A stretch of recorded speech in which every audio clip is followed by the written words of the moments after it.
그 남녀노소를 불문하고 우리가 쉽게 참여해서 같이 할 수 있는 보드 게임 중에서 젠가라는 게임이 있습니다. 그게 뭐냐면 그 성냥갑 같은 나무 조각들을 이렇게 탑으로 계속 쌓아 올려서 거기 있는 밑에 거를 하나씩 빼서 위에 올리고 빼서 위에 올리고 이렇게 탑 쌓는 게임이에요. 그런데 이제 쌓다가 이제 누가 잘못 쌓아서 와르르 무너지면 이제 게임이 끝나고 이제 그 무너뜨린 사람이 벌칙을 받는 게임입니다. 저는 이 젠가 게임이나 이런 도미노 게임을 생각할 때 하나님의 세상에 천지창조하신 그 생각들을 좀 이렇게 생각해 보게 돼요. 하나님께서 수천 년 동안 어떻게 이렇게 우리를 끊임없이 기다려 주시고 또한 참아 주시고 인내하실까라는 그런 생각을 해보거든요. 아담의 범죄함으로 우리 가운데 죄가 찾아왔고 그 죄로 말미암아서 지난 수천 년 동안 뭐 전쟁, 환경오염, 살인, 강도 이런 많은 일들이 일어나고 있는데 하나님께서는 계속 참으신단 말이죠. 왜 그러실까? 그냥 그 우르르 무너져버린 그 나무 조각들을 그냥 다 쓸어 담아서 그냥 버려버릴 법도 한데 왜 그러지 않으시고 왜 그렇게 끝까지 참고 계실까? 심지어는 좀 우리가 상상할 수 없었던 또 다른 방법으로 좀 기적 같은 방법으로 예수님을 보내주시잖아요. 예수님을 보내주셔서 우리의 인류의 죄의 문제를 해결하시고자 하는 그런 계획을 세우셨잖아요. 그래서 저는 오늘 예수님께서 이제 우리 가운데 계획하셨던 예수 그리스도를 보내신 그 이유가 무엇일까를 좀 살펴보고자 합니다. 그리고 단순히 요한복음 3장 16절 우리가 너무나 잘 암송하고 있는 단순히 그 하나님의 사랑이 아니라 정말 그 말씀 가운데 숨어져 있는 하나님의 그 뜻과 계획을 한번 살펴보는 시간을 갖기를 원합니다. 첫째로 하나님은 우리의 죄의 문제를 해결해 주시기 위해서 예수 그리스도를 이 땅에 보내주셨습니다. 우리가 살다 보면 그 세상이 만들어진 그 이 여러 가지 설에 대해서 이야기를 좀 들어요. 뭐 창조론, 진화론 그런 것들이 그런 것이죠. 근데 그 중에 간격설, 재창조설이라는 주장이 또한 그것이 있어요. 그게 뭐냐면 쉽게 얘기하면 창세기 1장 1절하고 창세기 1장 2절 사이에 우리가 알지 못하는 시간적인 간격이 있다라고 생각을 하는 거예요. 그 안에서도 여러 가지 주장이 있지만 큰 주장은 되게 이래요. 하나님과 타락한 천사가 대판 싸웠어. 엄청 많이 싸워서 이제 이 세상이 완전 파괴되고 쑥대밭이 되었어. 그래서 이제 창세기 2절의 말씀에 흑암이 깊음 위에 있고 뭐 이런 말씀들이 그러니까 너무 피폐해졌다라고 믿는 것이죠. 그리고 두 번째 주장은 인간이 너무 타락하고 너무 하나님의 말씀대로 벗어나서 이건 더 이상 참아줄 수 없어. 그래서 하나님이 이제 이 세상을 그냥 갈아엎으신 거예요. 노아의 용수처럼. 그래서 창세기 2절의 말씀처럼 이제 이 홍호하고 공허하고 이제 암흑이 찾아왔다라고 믿는 것이에요.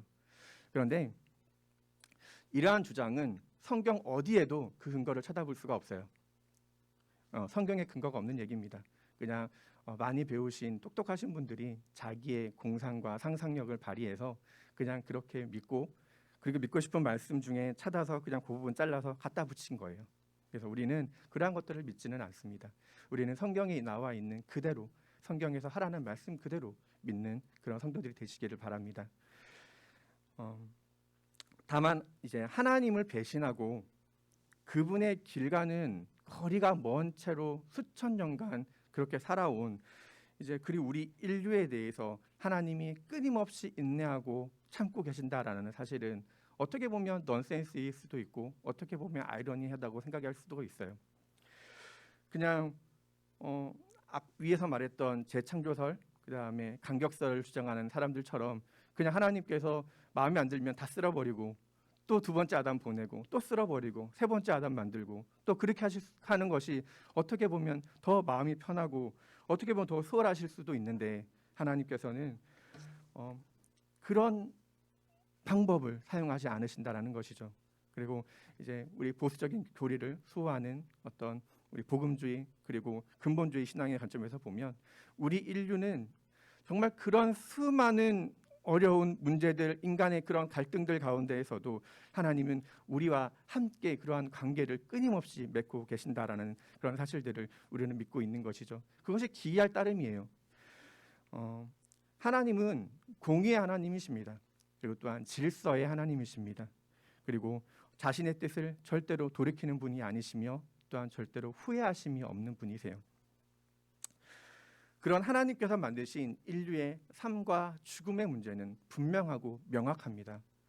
아담이 범죄함으로 우리 가운데, 인류 가운데 죄가 찾아왔고 그 죄로 말미암아 우리는 죽을 수밖에 없이 태어났습니다. 멸망을 당할 수밖에 없는 존재로 태어난 것입니다. 누구도 예외 없이 우리는 그것을 피할 수가 없는 존재입니다.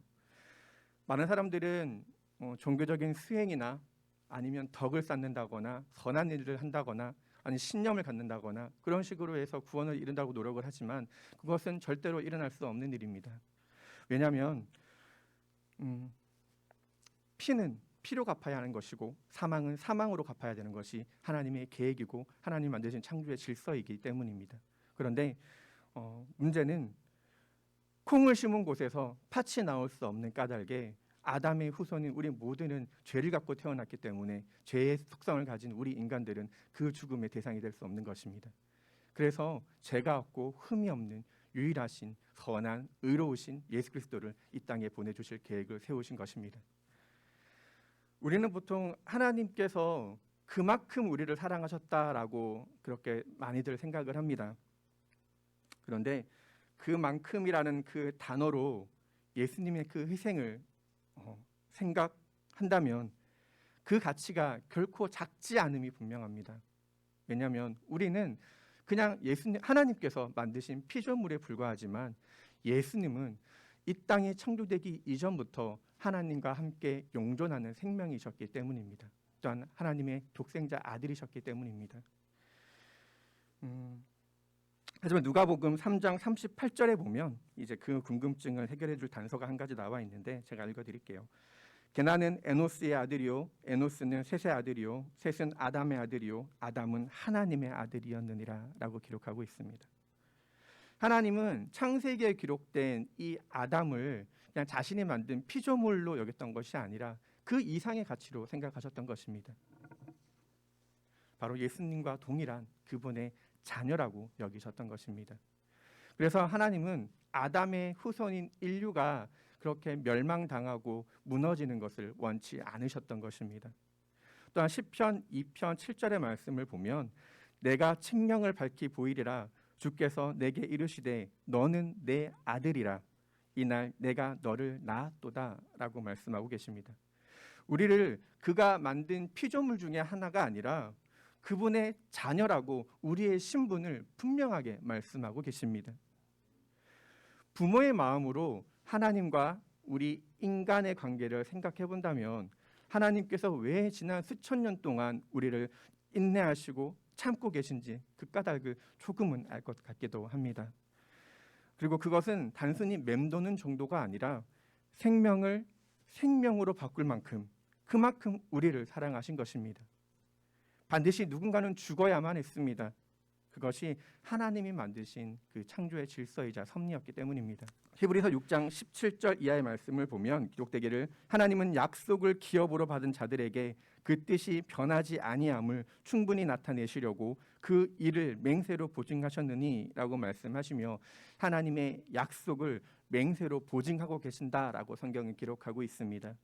또한 그 아래 20절의 말씀을 보면 그리로 앞서 가신 예수께서 멜기세덱의 반차를 따라 영원히 대제사장이 되어 우리를 위하여 들어가셨느니라 라고 그 맹세의 보증이 곧 예수 그리스도임을 말씀해 주고 계십니다. 사랑하는 성도 여러분, 우리는 모두 하나님의 자녀입니다. 우리의 아버지 되시는 그분께서 우리를 너무나 사랑하신 나머지 예수 그리스도를 이 땅에 보내주신 것입니다. 이 사실을 믿는 저와 여러분들은 이제 곧 성탄절이 다가올 텐데 이 성탄절의 진정한 의미를 깨달은 사람들입니다. 그 믿음에 감사하시기를 바랍니다.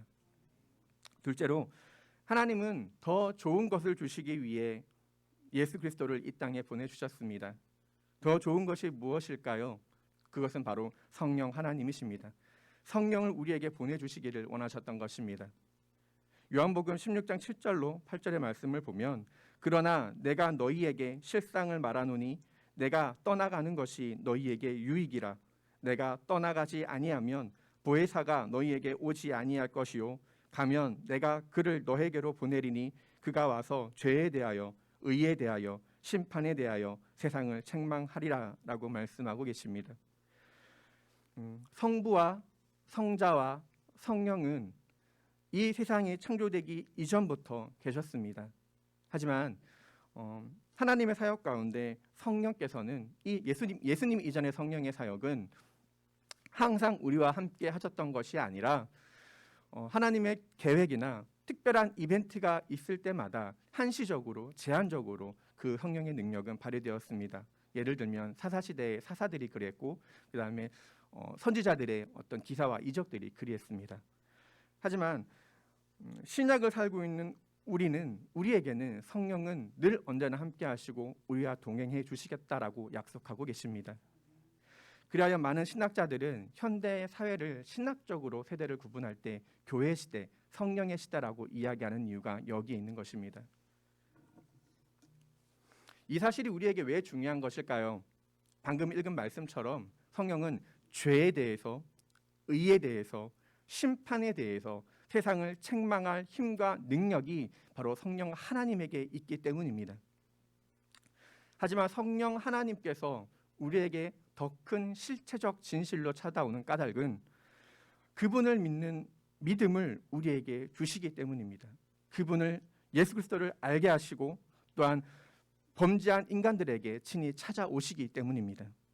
요한복음 14장 26절에 말씀되기를 위로자 곧 아버지께서 내 이름으로 보내실 성령님 그분께서 너희에게 모든 것을 가르치시고 내가 너희에게 무엇을 말하였는지 너희가 모든 것을 기억하게 하리라라고 약속하고 계시기 때문입니다.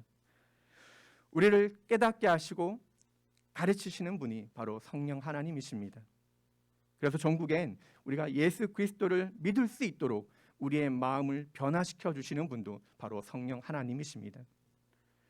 어떤 이들은 이제 그렇게 얘기하면 이들 가운데 이제 예수님은 하나님의 아들이신데 그분께서 다 하면 되는 거 아니냐라고 이야기를 하는 사람들이 있습니다.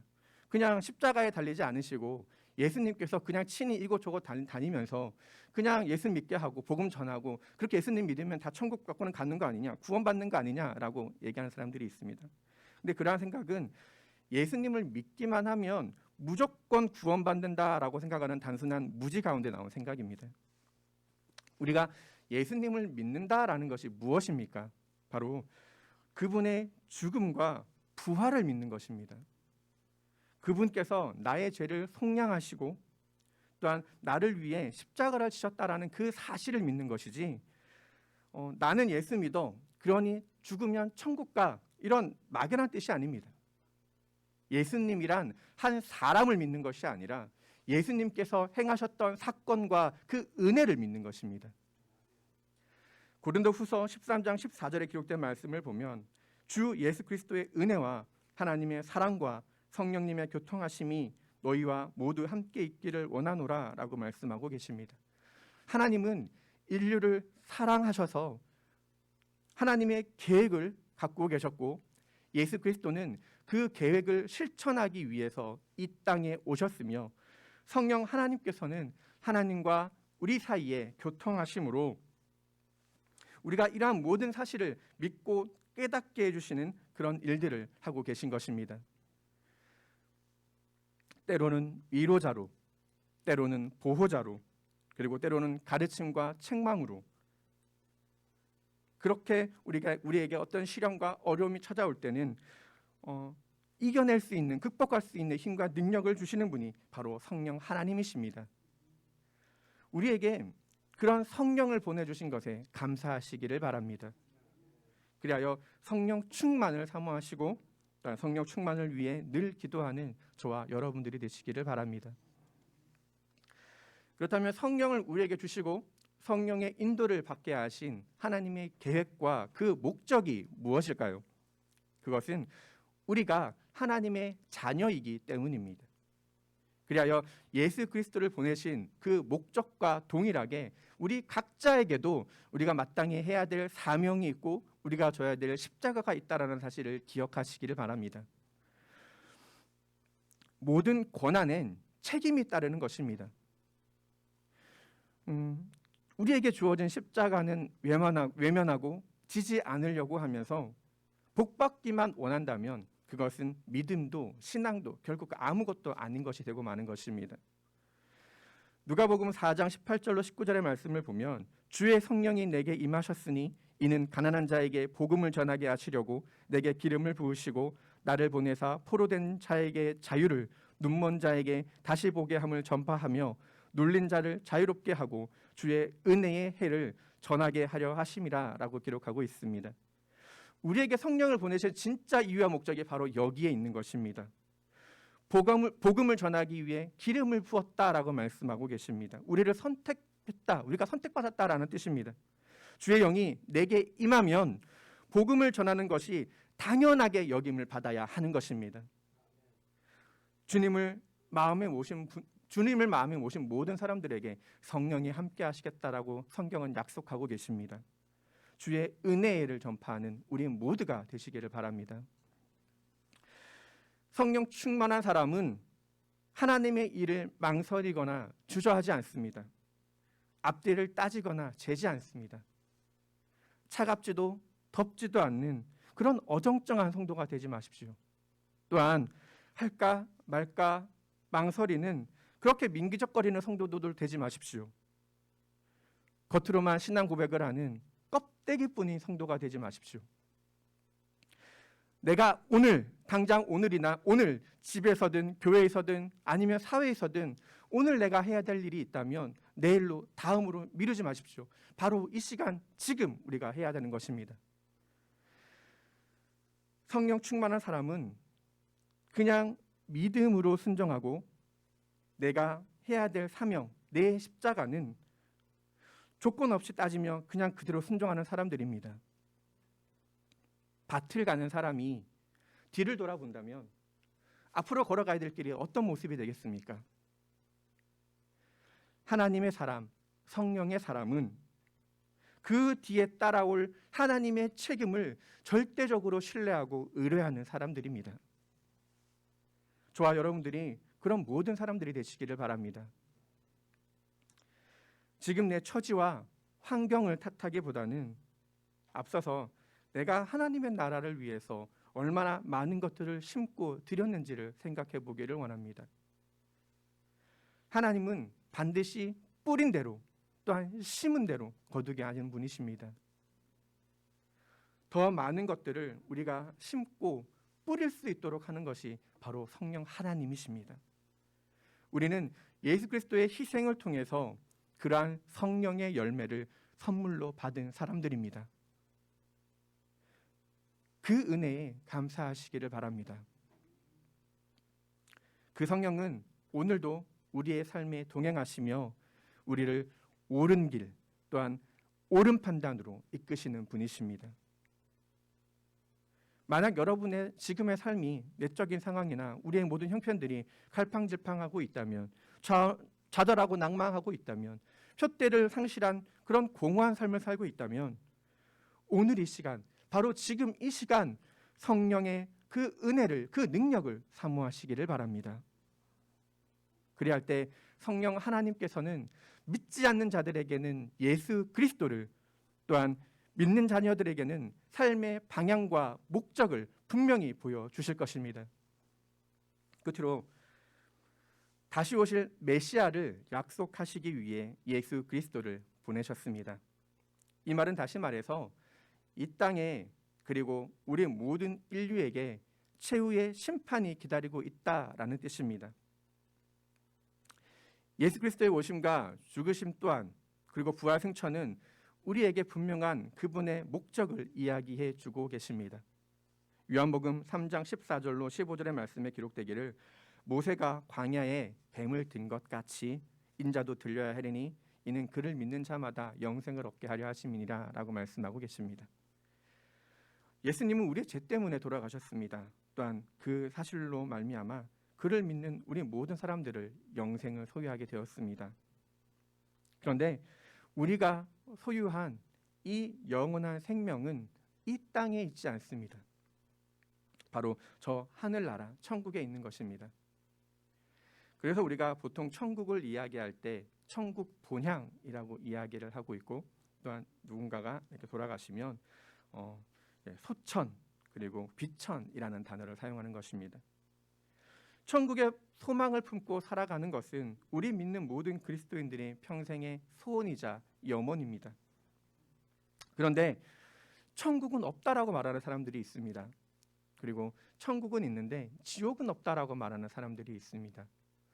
많이 배운 신학자들이 그렇게 얘기합니다. 그리고 똑똑한 목사님들이 그렇게 이야기하고 다니십니다. 그들의 주장은 이렇습니다. 하나님께서 독자 아들을 이 땅에 보내주셨는데, 우리를 너무나 사랑하셔서 이 땅에 보내주셨는데, 그 사랑의 하나님이 지옥이라는 걸 만들어놨을 리가 없다라고 믿는 것입니다. 그런데 아까도 말씀드렸다시피 이러한 근거도 성경 어디에도 그 사실을 찾아볼 수가 없습니다. 우리는 성경에 기록된 그 사실대로 믿는 사람들이 되어야 합니다. 성경은 코에 걸면 코걸이가 되고 귀에 걸면 귀걸이가 되는 그런 이야기책이 아닙니다. 성경은 우리에게 이것과 저것을 분명하게 말씀하고 계시고 또한 약속하고 계십니다. 우리는 오직 성경에 기록된 그 사실대로 믿는 그런 믿음들이 다 되어야 될 것입니다. 요한복음 16장 13절에 기록되기를 그러나 진리의 성령이 오시면 그가 너희를 모든 진리 가운데로 인도하시리니 그가 스스로 말하지 않고 오직 들은 것을 말하며 장래의 일을 너희에게 알리시리라 라고 기록하고 있습니다. 성령이 오시면 그가 들은 것을 말하고 장래의 일들을 우리에게 알려주실 것이다 라고 성경은 기록하고 있습니다. 그런데 이 장래의 일이 무엇일까요? 요한복음 3장 35절로 36절의 말씀을 보면 아버지께서 아들을 사랑하사 만물을 다 그의 손에 주셨으니 아들을 믿는 자에게는 영생이 있고 아들에게 순종하지 않은 자는 영생을 보지 않고 도리어 하나님의 진노가 그 머리 위에 머물러 있느니라 라고 말씀하고 계십니다. 이처럼 하나님께서는 예수 그리스도에게 이 땅의 모든 만물들을 다스리는 권세를 위임하셨습니다. 그래서 성경은 그렇게 기록하고 있는 것이고 마지막 심판 때 앞에 모든 인류가 심판을 받고 판단을 받을 것인데 아들을 믿는 자에게는 영생의 길로 또한 그 아들에게 순종하지 아니하는 자들은 하나님의 진노가 그 위에 머무를 것이다 라고 말씀하고 있는 것입니다. 이것이 바로 성경에서 말했던 장래의 일이다라는 것입니다. 그런데 하나님의 이 진노가 그 사람들이 주장하는 것처럼 영혼의 소멸을 이야기하는 것일까요? 그래서 지옥은 없는 것일까요? 마가복음 10장 28절에 기록되기를 몸은 죽어도 혼은 능히 죽이지 못하는 자들을 두려워하지 말고 오직 혼과 몸을 다 능히 지옥에서 멸하시는 분을 두려워하라라고 예수 믿지 않는 사람들은 모두 다 지옥에 떨어져서 그 죗값을 치를 것이다 라고 말씀하고 계십니다. 또한 누가복음 12장 5절의 말씀에 기록되기를 오직 너희가 두려워할 분은 내가 미리 너희에게 알려주리니 곧 죽인 뒤에 지옥에 던져 넣는 권능이 있으신 그분을 두려워하라. 참으로 내가 너희에게 이르노니 그분을 두려워하라 라고 말씀하고 계십니다. 이 지옥의 실체에 대해서 참으로 두려워하라라고 성경은 우리에게 분명 경고하고 계십니다. 예수님께서 이 땅에 오신 이유는 장차 찾아올 이 천국과 지옥의 문을 우리에게 알려주시기 위해서 이 땅에 오신 것입니다. 또한 그날에 그 천국의 열쇠가 바로 자신임을 알려주시기 위해 이 땅에 내려오신 것입니다. 또한 예수님께서는 반드시 다시 오실 것을 우리에게 약속하셨습니다. 십자가의 고난을 이야기하시면서 예수님께서 장차 이러한 일들이 일어날 거야 라고 그 제자들에게 이야기했던 말씀이 요한복음 14장에 기록되어 있습니다. 제가 한번 읽어보도록 하겠습니다. 너희는 마음에 근심하지 말라. 하나님을 믿고 또한 나를 믿으라. 내 아버지 집에 거할 곳이 많도다. 그렇지 않으면 내가 너희에게 말해 주었으리라. 내가 너희를 위해 초소를 예비하러 가노니 가서 너희를 위해 초소를 예비하면 내가 다시 와서 너희를 내게로 받아들여 내가 있는 곳에 거기에 너희도 있게 하리라. 내가 어디로 가는지 너희가 알고 또 그 길을 너희가 아느니라 라고 말씀하고 계십니다. 여기서 4절에 내가 어디로 가는지 너희가 안다라는 이 말씀은 성령께서 우리에게 천국을 믿게 하신 까닭입니다. 그래서 우리가 그 믿음 안에 있기 때문에 예수님께서 천국을 예비하러 갔다라는 그 사실을 우리가 믿을 수 있게 되는 것입니다. 또한 두 번째로 그 길을 너희가 안다라고 말씀하신 것은 그 천국에 이르는 길을 우리가 이미 알고 있다라고 말씀하고 계신 것입니다. 이건 역시 바로 그 천국의 열쇠가 바로 예수 그리스도라는 사실을 성령님께서 우리에게 그것을 믿고 받아들일 수 있게 하신 까닭입니다. 다시 오실 예수 그리스도를 고대하며 그 믿음으로 살아가는 우리 모든 성도님들이 다 되시길 주님의 이름으로 축복합니다. 세상의 사람들은 이러한 우리의 생각이나 이제 우리의 이러한 믿음을 보고 어리석다, 미련하다라고 말할 수 있습니다. 그리고 손가락질할지도 모릅니다. 죽음 이후의 삶이 없다라고 천국과 지옥의 시간을 부정할 수도 있습니다. 왜 그렇습니까? 그들은 최후의 심판이 두렵기 때문입니다. 이 생의 삶에서의 그런 안락과 자기 만족에는 배부르면서 정작 하나님의 영적인 일에는 관심이 없기 때문입니다. 그리하여 심판이 찾아오는 것이 두려운 것입니다. 만약 그 사실을 믿었다 할지라도 그 사실을 받아들이기란 쉽지 않습니다. 왜냐하면 그 사실을 내가 받아들인다라는 것은 곧 지금까지 내가 알고 있었던 그 모든 생각과 가치관과 그 모든 시간들을 다 부정해야 되기 때문입니다. 앞으로 즐길 것이 너무나 많은데, 세상에 재미난 것들이 너무나 많은데 그런 모든 것들을 포기해야 되기 때문입니다. 믿는 교인들도 마찬가지입니다. 쉽게 신앙생활 하려고 합니다. 말씀을 보지 않습니다. 기도를 하지 않습니다. 또한 전도를 하지 않습니다. 교회에 어떤 직분을 주겠다고 하면, 교회에서 어떤 일을 시키면 그냥 이 핑계 저 핑계 대며 빠져나가려고만 합니다. 피하려고만 합니다. 고개를 절레절레 흔듭니다. 이러한 나태한 신앙들이 쌓이고 쌓여서 전국엔 지옥은 없어 라는 그런 신조들을 만들어내는 것입니다. 신앙은 우리의 목숨과도 같습니다. 또한 우리의 정체성입니다. 우리의 목숨과 정체성이 예수 그리스도를 향해 있다면 우리는 마땅히 우리의 삶을 그분께 드리는 것을 주저하거나 망설일 필요가 없는 것입니다. 죽기 살기로 매달리십시오. 죽는 것이 뭐가 두렵습니까? 천국에 가서 수치당할 것을 더 두려워하십시오. 우리 모두가 오직 하늘에 계신 그 아버지의 뜻을 온전히 행하는 사람들이 되었으면 좋겠습니다. 반드시 예수님은 다시 오십니다. 그리고 최후의 심판 역시 누구나 피할 수 없습니다. 다만 우리 믿음의 성도들은 예수님을 만날 때, 이 다음 예수님을 뵐 때 부끄럽고 책망받아야 될 것이 없어야 하지 않겠습니까? 사랑하는 성도 여러분, 주님의 날을 사모하십시오. 그 믿음으로 살아가십시오. 그래야 할 때 우리 안에 성령님께서 우리가 가야 할 길을 예비하십니다. 또한 그 보여주신 그 길에 아멘하고 순종하는 사람들이 되십시오. 나의 바람이 아니라 주님의 사역이 내 인생의 전부가 되는 것, 그것이 그리스도인이고 그것이 우리의 믿음인 것입니다. 말씀을 정리하도록 하겠습니다. 세상은 날로 다양해지고 복잡해진다라고 합니다.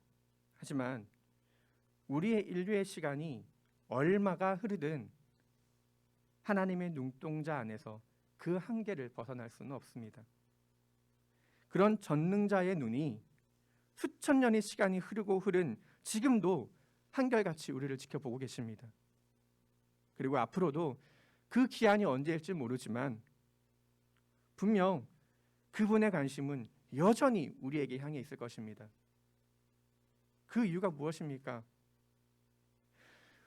우리가 우리 스스로를 생각해 볼 때 우리는 정말 보잘것없다라고 생각할 수 있습니다. 이 지구 안에서 이 지구 끝에서 보면 먼지 티끌조차도 보이지 않는 그런 하찮은 존재라고 생각할지도 모릅니다. 하지만 그런 우리를 하나님께서는 너는 내 아들이다 라고 말씀을 하시며, 그리고 하나님의 자녀가 되는 권세를 우리에게 부여하셨습니다.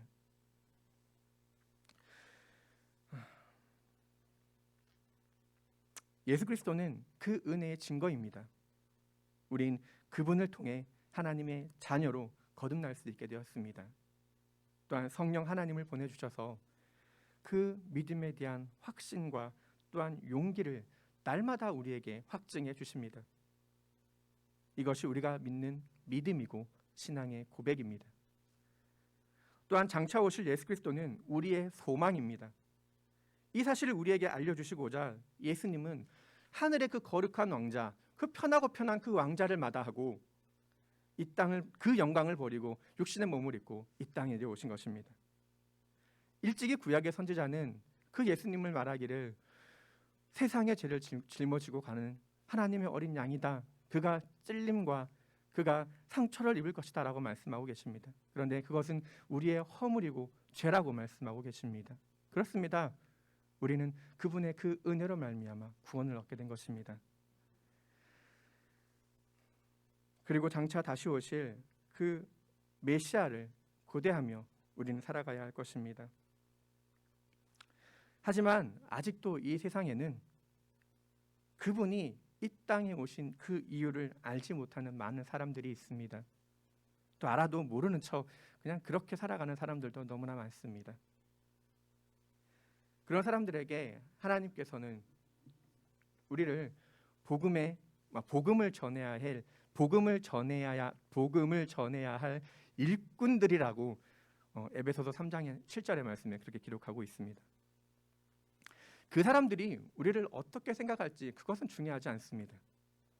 다만 우리는 이러한 믿음에 근거하여 믿지 않는 자들을 하루라도 빨리 한 명이라도 더 그 구원의 방주 가운데 우리가 인도하고 또한 소개해야 될 것입니다.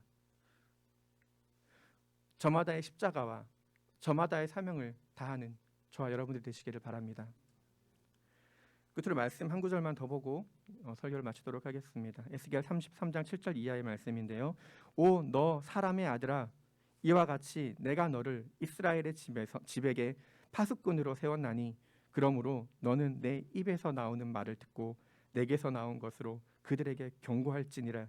내가 사악한 자에게 말하기를 오 사악한 자야, 내가 반드시 죽으리라 할 때에 내가 그 사악한 자에게 말로 경고하여 그의 길에서 떠나게 하지 아니하면 그 사악한 자는 자기 불법 가운데서 죽으려니와 그의 피는 내가 내 손에서 요구하리라 라는 말씀이 있습니다. 복음을 전하는 자들의 마음이 이와 같을 것입니다. 그래서 사도 바울은 일찍이 내가 복음을 전하지 않으면 내게 화가 있을 것 같다라고 말한 것입니다. 그리고 복음을 전하는 것이 부득불 내가 해야 될 것이다 라고 말씀하신 것입니다. 다시 오실 메시아는 분명 우리에게 책임을 물을 것입니다. 너희가 할 수 있는데도 왜 하지 않았냐라는 것입니다. 너희가 전한 그 사람의 책임은 그 사람에게 물을 것이지만 하지만 너희가 알고도 전하지 않은 사람, 생각이 나는데 전하지 않은 사람, 그 사람들의 구원의 문제는 그 사람이 지옥 형벌을 처할 때 내가 그 책임을 반드시 너와 함께 묻겠다라고 성경은 우리에게 말씀하고 계신 것입니다. 은혜를 많이 받은 사람들은 또한 그만큼 많은 빚을 진 사람들입니다. 그 빚을 갚을 길은 오직 하나님의 말씀에 순종하고 그 명령대로 따르는 길밖에 없습니다. 그 은혜는 우리가 돈으로 갚을 길이 없고 우리가 몸으로 갚는다고 해도 평생을 우리 몸으로 희생해도 그 은혜는 다 갚지 못하고 죽습니다. 하지만 중요한 사실은 그 은혜를 정말 소중하게 여기는 사람들은 평생의 숙제로 그 은혜를 갚으며 살기를 소망한다라는 것입니다.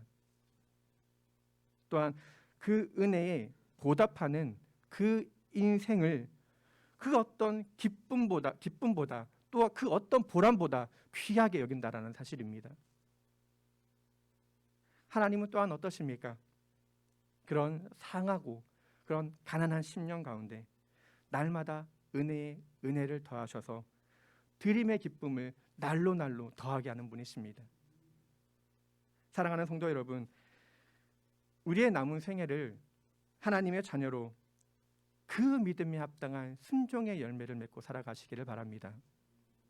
그것이 2000년 전 주님께서 이 땅에 오신 이유이시며 또한 천국의 소유가 부끄럽지 않는 그리스도인의 삶인 것입니다. 이러한 사실을 깨닫는 그런 복된 주의 날이 되시기를 주님의 이름으로 축복합니다. 기도하시겠습니다.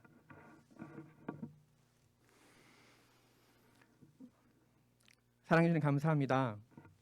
오늘 귀한 말씀을 주시고 또한 깨달음을 얻게 하시니 감사합니다. 하나님, 우리가 그동안 하나님의 사랑을 너무나 막연하게 알았다면 이 땅 예수 그리스도를 보내신 그 이유와 목적을 우리가 오늘 또한 다시 한번 깨달았사오니 보내신 그 이유와 목적에 합당한 삶을 살게 하시고 우리가 하나님께 영광 돌리는 거룩한 삶을 살아가게 하여 주옵소서. 말씀을 들음으로 그치는 것이 아니라 우리의 심령 가운데 새기고 우리의 마음판에 새기며 이곳을 떠나나갈 때 한 주간 이 믿음이 우리를 살게 하여 주시고 또한 성령님께서 우리의 삶을 인도할 수 있도록 우리의 마음을 열어 주시옵소서. 감사드리며 이 모든 말씀 예수님의 이름으로 기도합니다.